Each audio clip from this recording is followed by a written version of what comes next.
Thank you so much for doing that. So I know this is ultra exciting for the people who are joining at a distance where they get to see, well, you can see it up there in my big head with a very generic background and all of that. It was interesting what we looked at. Has anybody ever been in an online session where they have, I think it's called the owl camera, and that thing will follow you around like, it's just like an owl. It's very cool. It's very cool. Very expensive. Hugely expensive, even to rent those things, but they are neat because they are voice activated, and so they turn their head towards the voice. Well, I want to welcome everybody to the session. This is Want to Write for the COABE Journal, and I'm Don Finn. I serve as the editor of the journal. Give you a little background about myself. So let me see. Come on, there we go. So for the agenda today, I'm going to talk about the journal, give you a brief history of the journal, how long it's been around, looking at the audience focus, the manuscript review process that we have, and then take you through the website to walk you through the journal guidelines. And then we'll have some Q&A at the end. And if it's too loud back there, feel free to close the door. That'd be fine. Okay. So a little bit about me. So I was a COABE board member from 2013 through 2023. I served in various roles, started as a regional representative and was secretary to the board, and then president-elect and all the way through past president. And so I have been officially off the board since 2023, but like any bad penny, they can't get rid of me, and they keep asking me to do stuff. So there are two things that I really love when it comes to the organization and when it comes to enriching the field: conferences and the journal. And so I'm in both of those roles this year, actually, responsible for the scheduling of the over 400 sessions.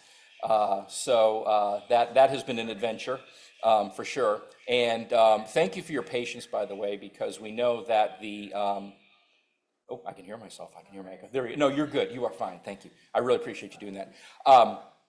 Thank you for your patience with the sessions. Sometimes it's just like throwing dice to determine what room is going to be adequate for what session. And as much as we try to determine which sessions are going to be the most popular, every single year we get very surprised. I've actually been engaged with the conference since 2012. I ran that conference on behalf of the state of Virginia, and that was the next to last 50-50 co-run conference, and then COABE took over in 2015 with the, I'm sorry, it was the next to last, but anyway, took over in 2015 with the Colorado conference when COABE started running the entire conference and then partnering in kind of a lesser way with the local folks.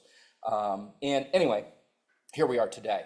I am currently associate professor of education at Regent University in Virginia Beach, working primarily with doctoral students in the dissertation process in particular, but my specialty is in adult education.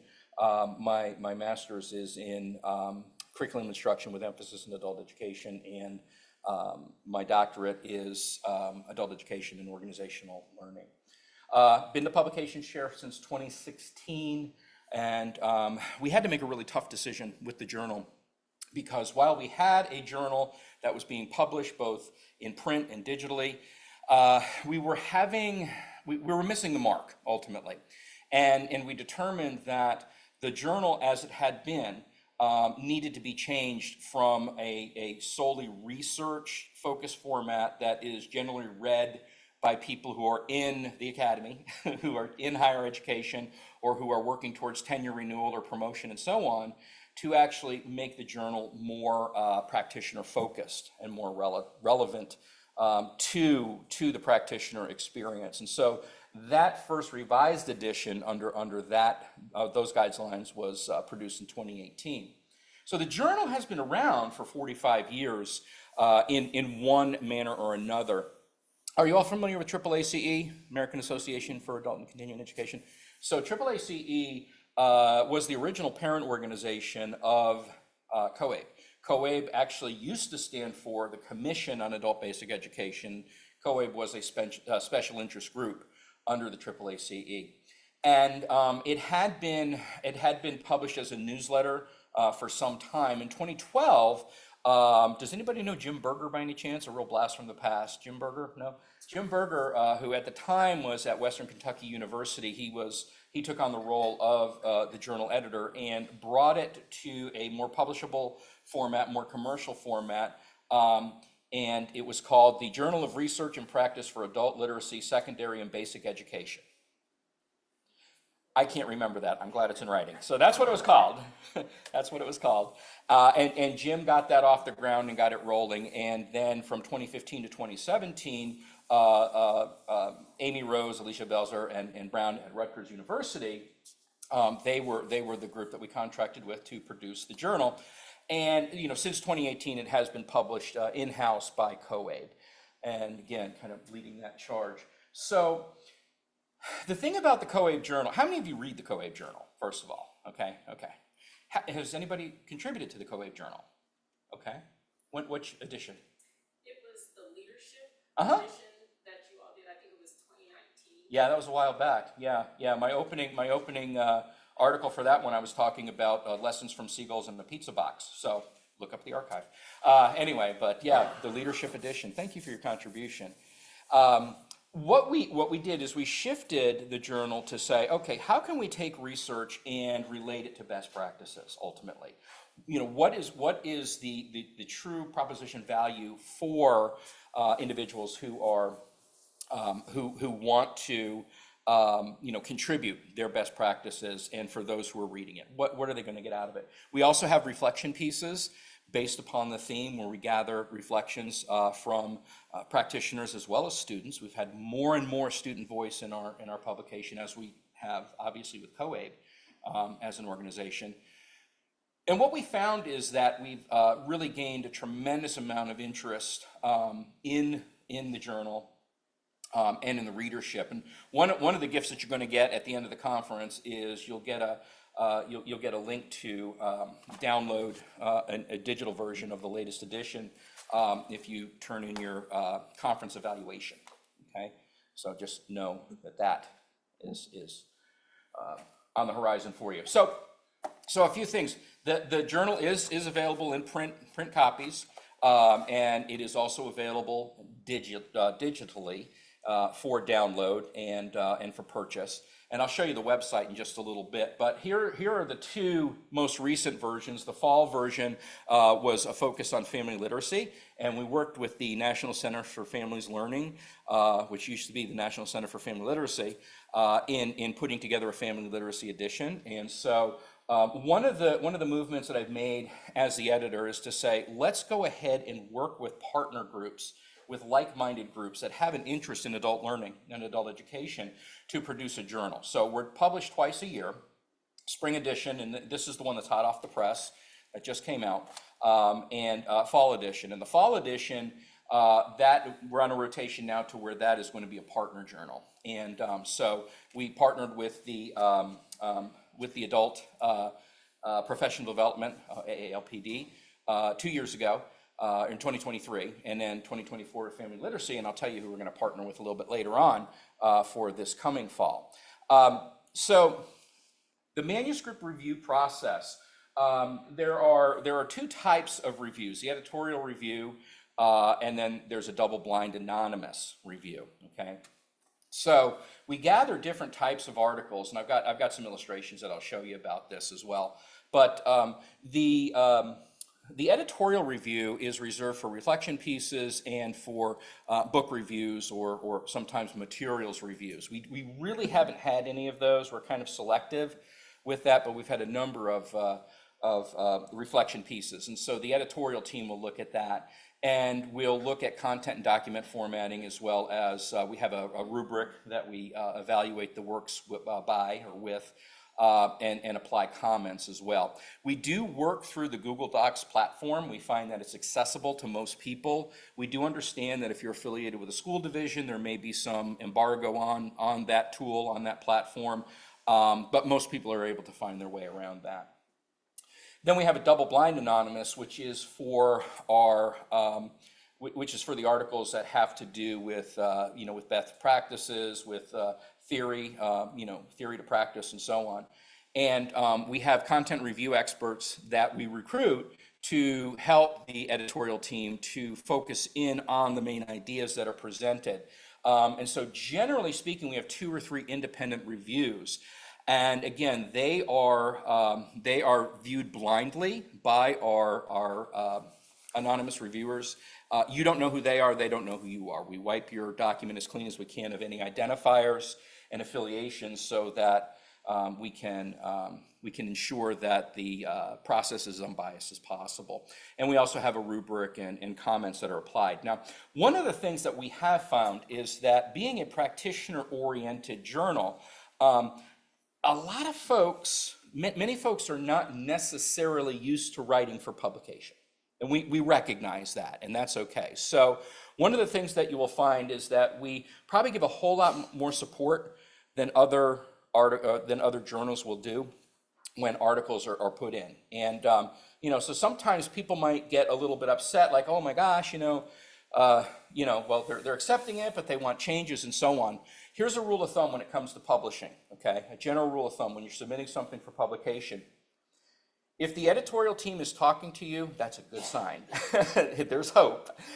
So don't take it as a negative if the editorial team comes back and says, hey, we really like this, but we'd like to see these changes, or we'd like to see you shift your focus, or those types of things. If the editorial team is talking with you, that's a very positive sign. So don't take that as a negative, because what we have found is that, again, many of our authors have not written for publication before. And so there are some nuances to that. And there's some language issues, and it's just a different way of writing for folks. And so we really do try to come alongside you in that process. So what I'm going to do, and hopefully everybody can see this, our remote people too. Hello, remote people, by the way. Thank you for joining us. Hello to the people who are going to watch this when it's recorded. It'll be available 6 months after. If you ever want to come back and be just completely enthralled by my public speaking skills. Or re-enthralled, maybe I should say. All right. But this is the revised website. You can see that we just launched the new COABE emblem and the Voice of Adult Education tagline. So that all just launched today. And the COABE Journal is one of the main tabs on the homepage here. And so when you click on the COABE Journal link right up here, just click on that link. It'll tell you a little bit about the journal. But what I want to go to is to the Submit an Article area. So if you would like to publish or see what we're looking at for our current edition, that's where you go, okay? So submit an article. So a few things. So a little thing here that the COABE Journal is a theme-oriented, practitioner-focused publication, as I just told you. And we do publish it 2 times per year. We are actually working with our partners at the National Governors Association this fall for to put together a journal that will hopefully give some insights into how state-level governance can shape the future of adult education, and particularly through governor's offices or initiatives and so on. Again, we'll talk a little bit more in detail about that later because we have a distinguished guest speaker in the room who will help us with that. But let me keep going. And the additional information, okay, is here. So basically, manuscripts, I'm going to go down here now. Manuscripts will include an abstract that provides a clear overview and so on, and need to follow the criteria and the type of article noted in the COABE Journal submission, okay, or submission guidelines. So I'm going to click on that link in there, and the journal submission guidelines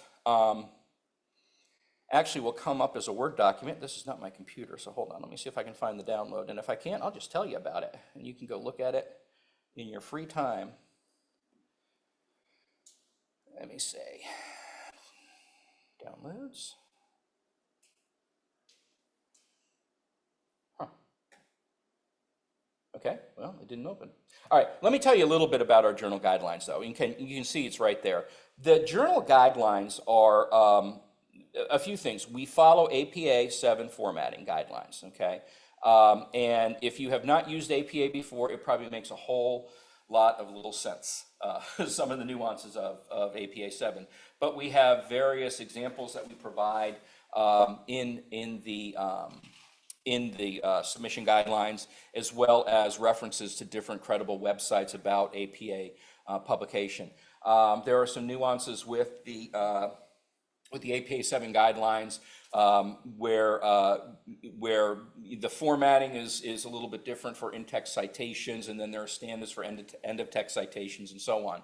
So some of the comments that you may see, if your article is being considered for publication, first of all, everything goes through an editorial review at first. And so oftentimes, when it goes through editorial review, some comments will be made as related not only to content, but also to formatting. And again, they're just put in comments fields and so on so that you can address those things, because we want to try to get as much of those things out of the way as we can. Now, you will go through a final proofreading process, but we want to make sure that you have, that you have things as tight as can be, as it relates to that, okay? So we do have, again, we have the submission guidelines, we have the style guide, and so on. Now, let me go down just a little bit more to, I'm using my own computer here. All right, I'm going to go down a little bit more to some of the guidelines. And let me see if this will open it up here. It should open a new window. Yeah, okay, it goes down. So the submission guidelines, this lays out the different types of articles, okay? I realize it's very small print, but you can go and look at it. Instructional practices and learner engagement pieces, original research, a theory to practice, innovative and effective material integration, and then we have reflection essays and review essays, okay, on I guess as you're looking at on the right side of the screen. Those are the ones that go through editorial review. You'll notice a few things, though, near the end of all of them, okay? The submission should range between, for example, for the instructional practices and learner engagement, 2,000 to 5,000 words, okay? Original research and theory to practice, 3,000 to 5,000 words. Innovative and effective material integration, 1,500 to 2,500 words. We also want to be sure that you are aware that we have a cap for authors as well. We have had submissions in the past where we've had 8 or 9 authors, and it's kind of like, okay, it's a 2,000 word piece. Really? Did everybody really substantively contribute to this? So we try to cap that as well. So it's going to be a maximum of 5 for the instructional practices, original research and theory to practice, and for innovative and effective material integration, that's capped at 3. Reflection essays, generally they're individual reflections, but we cap that at 2 in case 2 of you want to reflect on a topic, and the same for review essays as well, okay? All right. It's funny, I keep trying to. All right, back to the presentation.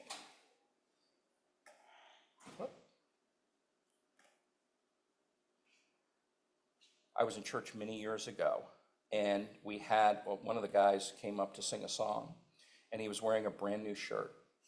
And he came up and he was using somebody else's guitar.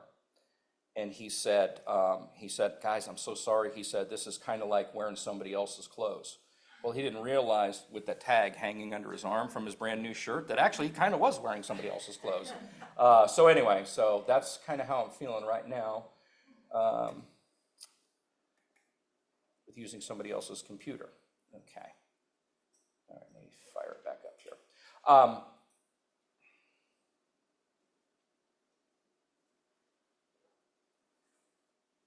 right.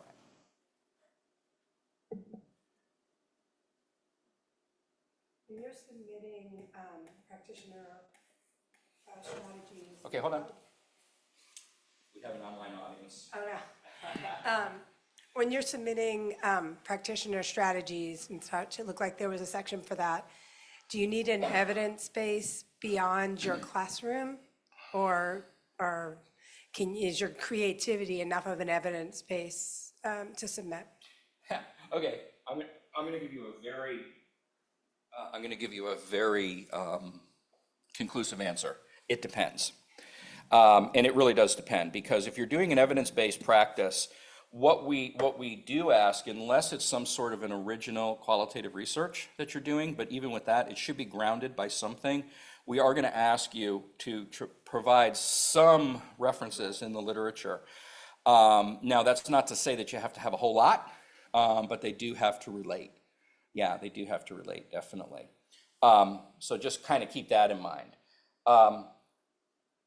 Okay. Let me just skip to the publication process real quick. So the publication process. So for our peer-reviewed articles, in order to, for the editorial review articles, need to start there first. We put together this infographic because it kind of helps folks, I think. So the process begins with the authors, as you can see. And once your manuscript is submitted, and you will send that to Lindsay at the COABE Journal.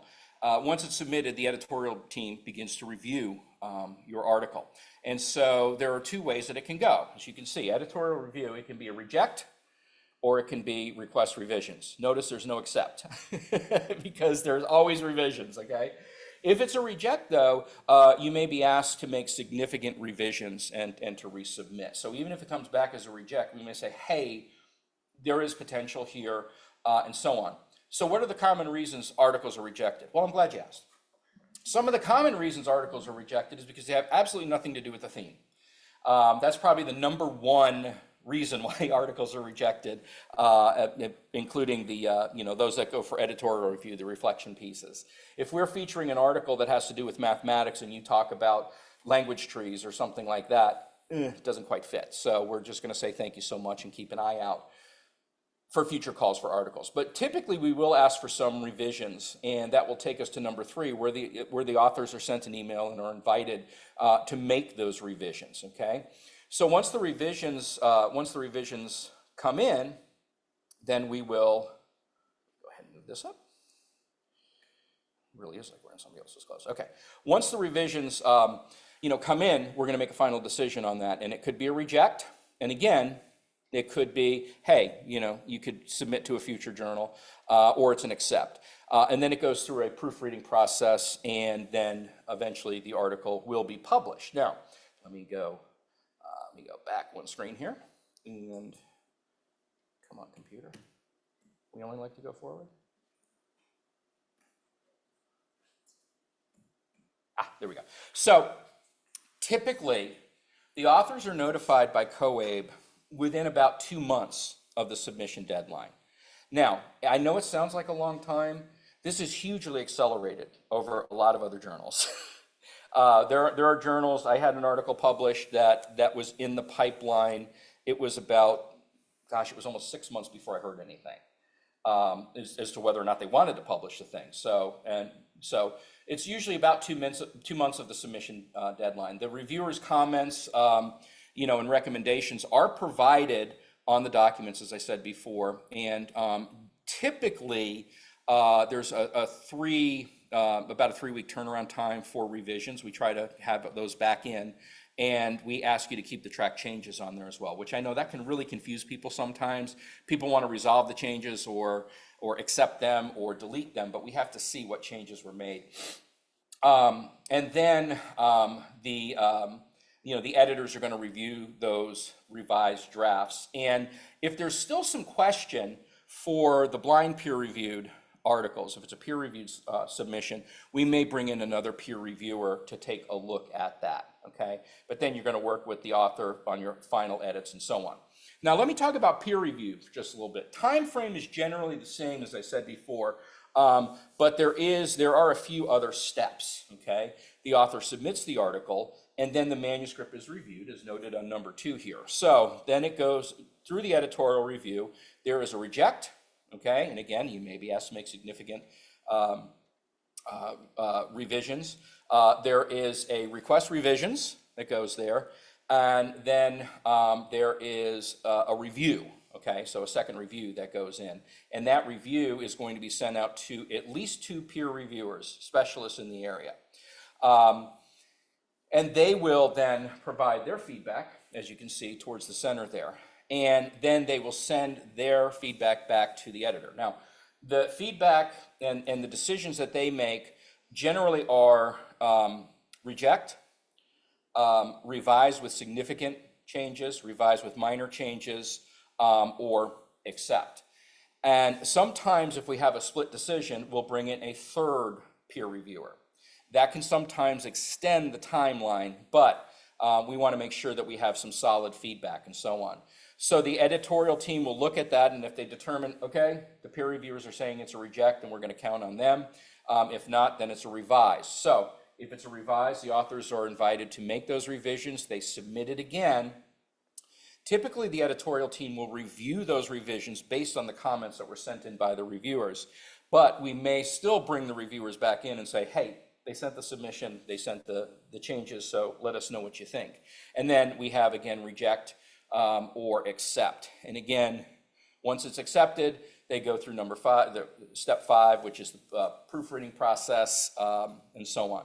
Keep in mind that, again, if you have comments about subject-verb agreement or how you're stating things, or hey, can you rearrange this and so on, just keep in mind that that type of feedback is actually a lot more than most journals will give you. Okay, a lot of times it's just like, yeah, it was really good, it kind of made the point, but it's not fitting, and that's the feedback you get. We really try to give you as much feedback as we can. And so we're not trying to offend anybody if we ask you to write better, because I think sometimes it can become a very, I wouldn't say a disorienting dilemma, but maybe a little bit of the imposter syndrome might come in when you're thinking, oh, well, I really thought I could write. Well, yeah, I'm sure you can, but it's a different kind of writing, okay? So that's the process. Okay, any questions so far? Yes? Is artificial intelligence going to be a theme of? Yeah, not right now, but that's something that we do need to look at. I think we need to kind of gain our bearings in general about AI, and that is going to also be a topic that we're going to have to address as a journal itself, about AI, citing AI, and so on. I attended a technology conference last week, and just about everything was about AI. It was just amazing. And AI is very interesting in that sometimes people will just submit it, right? Has anybody had students that have submitted AI, or you work, and can you tell? Any of you have any maybe supervisors that have submitted? It's like, hey, they're working with AI. It's like they have a personality. Well, anyway, regardless. So sometimes I'm teasing, I'm joking. My supervisor isn't on this call, but I hope not anyway. This is being recorded, however. There might be a snitch in the group. But it's really interesting. If you see drastic changes in the quality of writing and in technical clarity and so on, those types of things are definitely flags. So a very long answer to say we're not ready to publish something about AI yet because we still have to get our hands around it.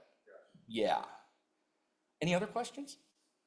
Okay, hold on. I'm sorry, and I forgot to do this. I'm not discriminating against you. You're sure wrong.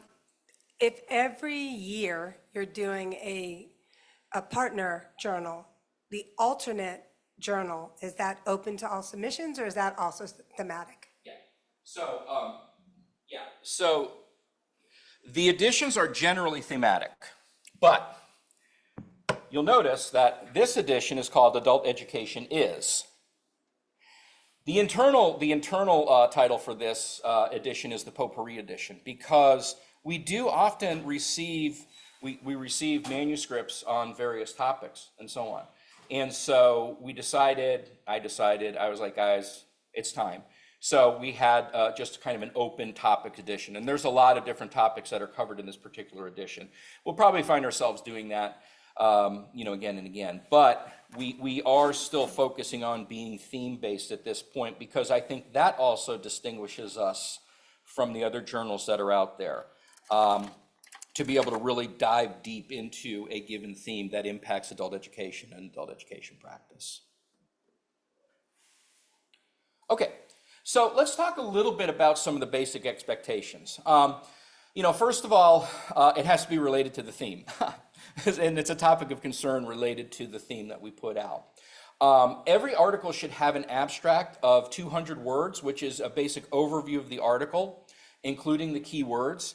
Now, I have been supervising folks in dissertations for a long time. In fact, tax day is the 20th anniversary of my dissertation defense. So that April 15th is my 20th anniversary of holding the degree. And what's interesting about that is that abstracts, and I tell my dissertation students this as well, abstracts often come last. Because an abstract is very much like a movie preview, you know? They're gonna give you enough of an idea of what the plot is and who the characters are and so on without giving the whole thing up. And oftentimes that doesn't come until the finished product. And so, but that abstract has to be, it includes 200 keywords. We ask for about 4 or 5 key terms that go along with that. And we do ask that your contributions be backed by research, that they have clear applications for practitioners. And ultimately, we want to know, and this is the research to practice, right? This is the practical aspect. What do you hope people will do after reading your article? What is the so what? What is the what is the takeaway that you intend to have for it? Because again, we want to always consider our reader. We want to keep them at the forefront. We also ask that your, do we have questions? I just want to make sure, do you have to make me a panelist so I can see any questions from you from those on virtually? Oh, they should show up like in the stream, yeah. Okay, as long as you're not. Yeah, so folks online, if you want to post questions, please post questions. Thank you, thank you. We ask you to use a professional but also accessible tone. We don't want your writing to be really folksy necessarily. But we do want it to be accessible at the same time. We do want to make sure that the writing is professional in tone and in nature. We also ask, please keep to the word limits. Please keep to the word limits. It makes life a lot easier for us. And that includes the minimum word limits as well. But it has happened many times, actually, that we have received manuscripts, reflection manuscripts, that were quite long and said, hey, actually, this is kind of a, best practice type of article. Why don't you see about extending it a little bit? So we'll make recommendations like that as well.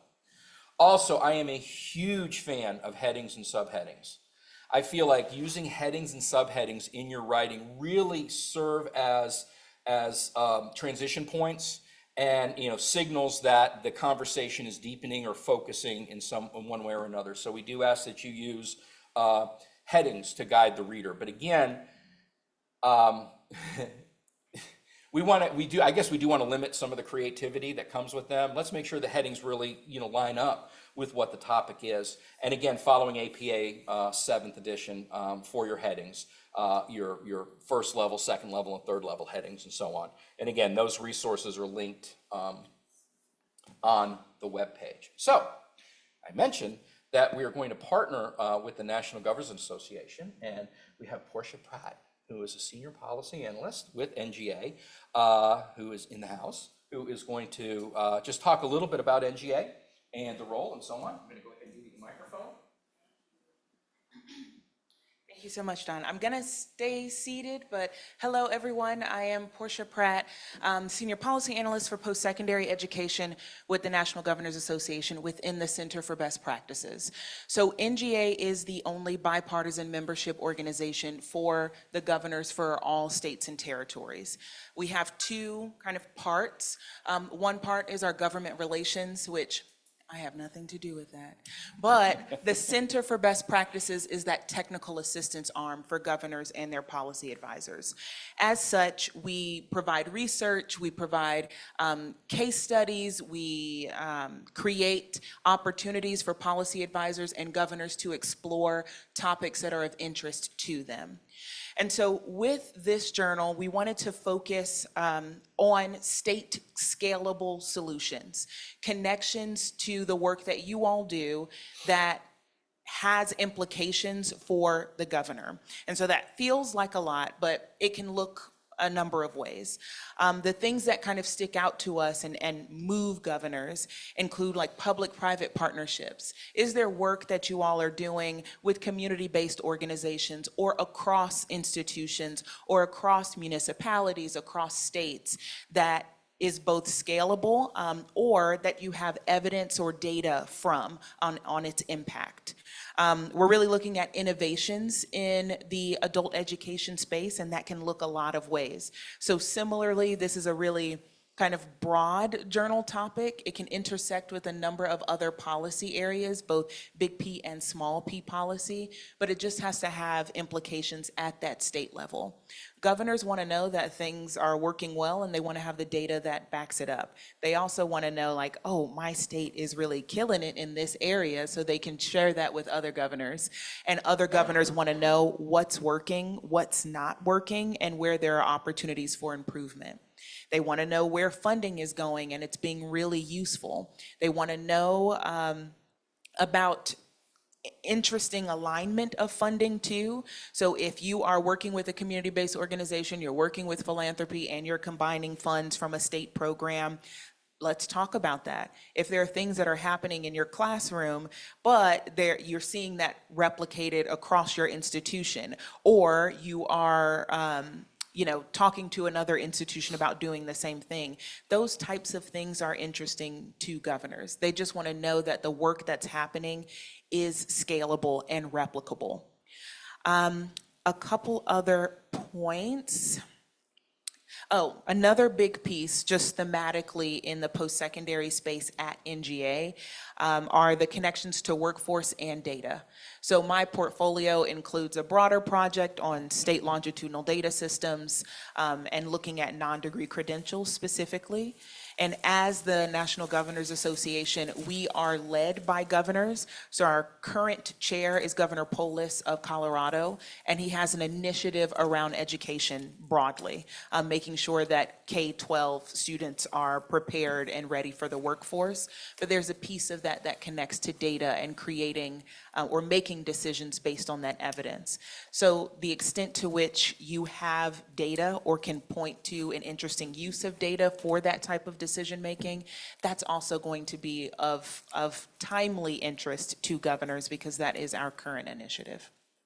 So I've said a lot, but the short of the long is it just needs to be state relevant. It has to have some type of state connection.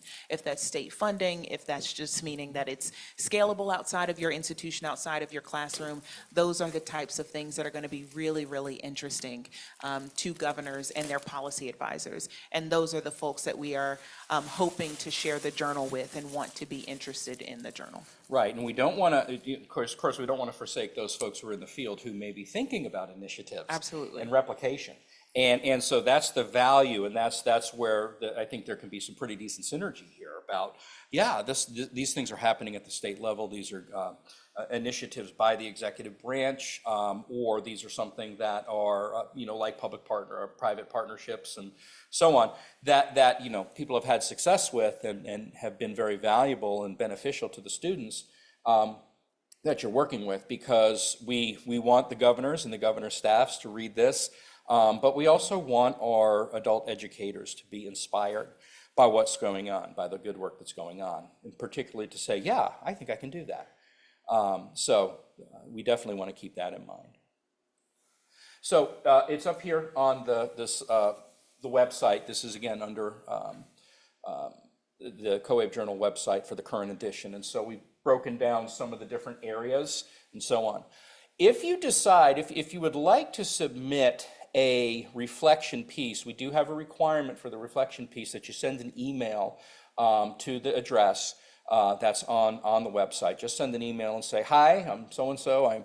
I would like to write a reflection piece on this topic.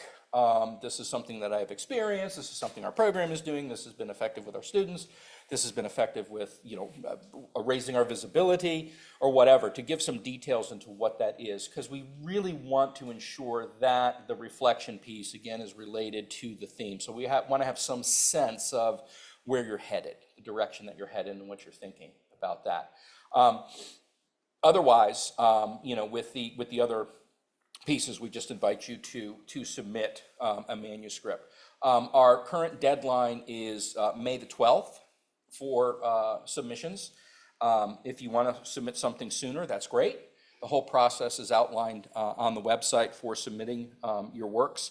We definitely want to be sure that when you do that, you proof your own work. Having somebody to review your work and to determine how applicable it is, how clearly written it is, and so on, is very helpful. So if you have a colleague, somebody that you work with, somebody that you know, that's always a good thing. When I talk about my dissertation, when I went through that process, I had a colleague at work who really didn't know anything about my topic, and I wanted to have somebody who knew nothing about my topic. And so my initial proposal for the dissertation, once that was all done, I gave it to him, and he took time and he reviewed it, and so that was a $50 Outback card and a thank you. So I took his advice and so on, and had a successful proposal for the dissertation once the research was finished.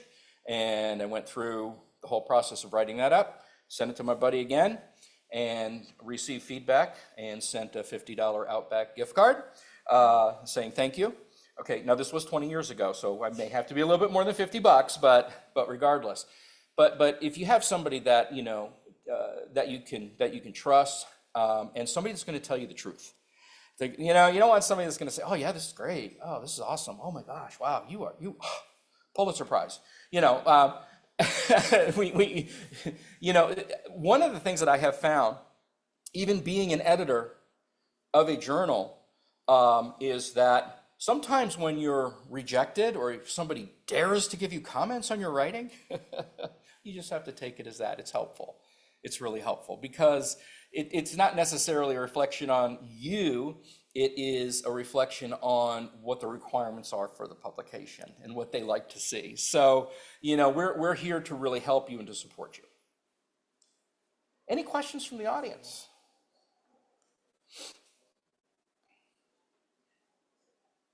We're good? Okay. Well, as a thank you for coming, I do have some print editions for you. So everybody can have a print edition. Yeah. Well, it's interesting because actually the next person that should have asked a question would have received a card. But everybody wanted to stay tight-lipped with it. But anyway, no. But I really appreciate you coming. I knew this was going to run a little bit short, but this is what the journal is all about. This is what we look for, and we do hope that you will come contribute. You'll consider contributing to the journal. So thanks for coming. Question about this one specifically. Sam's researching perceptions of adult education students on artificial intelligence. Would that fit in something like this, or that's just not quite? It could, yeah, I think it could. And if we do another, technology, technology and education and so on. I mean, we're going to have to address AI. We know that because we know programs are going to have to address them. And you may remember, I don't know how many COABE conferences you come to, but 2 years ago, we had in Atlanta, we had panels that were talking about chat and the integration of the tools and so on. And so I'm just trying to. it's coming. Trying to understand the boundaries of what adult education is. Yeah, well, and if you look, there's all, look in the table of contents, it's all different things, yeah, including technology, family literacy and all that. Yeah, thanks for coming, appreciate it. How far in advance to announce the themes? We try to announce them before the current edition is published. And so we got our call for articles out on this one in February, I think it was. So, it's usually 4 or 5 months before we start, accepting the manuscripts. All right, Yeah. thank you. Okay, thank you. Thanks for coming. Hi. Hi, so I have a question for you. Uh-huh. So I submitted an article, it was rejected, the response was kind, it wasn't helpful. Okay. So I'm wondering, you have a rubric, is there any way to let people know where they missed the mark? Because I can't go back and say, oh, hey, here's I see what happened here, because I don't know. Yeah. The rubric is really more of a, hold on a minute. Okay, thank you. I was just looking at the comments there. Yeah, the rubric is more for on the reviewer's side. Like, what kind of feedback did you get? I can show you the email. If you want to Okay, yeah, you can show me the email. Okay, yeah, that's fine. That's fine. Just ran out, that's all. Oh, okay. There you go. I'm Christine, Director, State Director of Idaho. Looks like I failed miserably. I couldn't see that. So, Huh, yeah. weird, because I did share the screen. I had, And, oh, but this, you know what, this came through regular Zoom, actually, yeah, that's why I was just looking at those. So they're supposed to come up through the app, not through Zoom. so did I, well, I. You were fine. Yeah, well, we tried our best, right? Thank you for your Yeah, no, you're presentation. fine, you're fine, totally. Let me go ahead. Yeah. Okay, now we've got this long recording.